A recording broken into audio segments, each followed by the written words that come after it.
Hey, welcome to another brand DIY thought for the day. The thought today is pinpoint your enemy.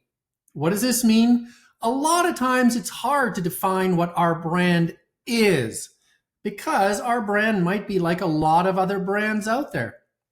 If this is the case for you, it can be equally helpful to say what your brand is not.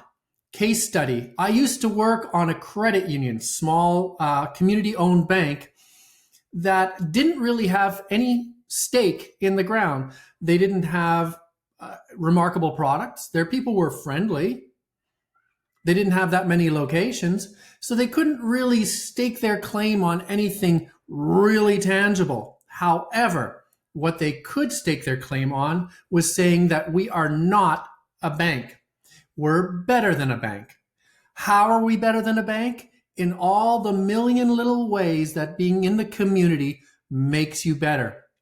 That's hard to define if you want to take each individual point, but if you can just say one thing, we are not a bank. If you don't like banks, right away, that conjures up an image in your brain. These guys don't like banks. I don't like banks. I'm going to like these guys. And that's exactly what we did with this campaign. We pinpointed an enemy and we painted that enemy in bad colors, and the glow reflected back on us. We are not like the enemy. We're different. Those guys bad, we're good. Find your enemy.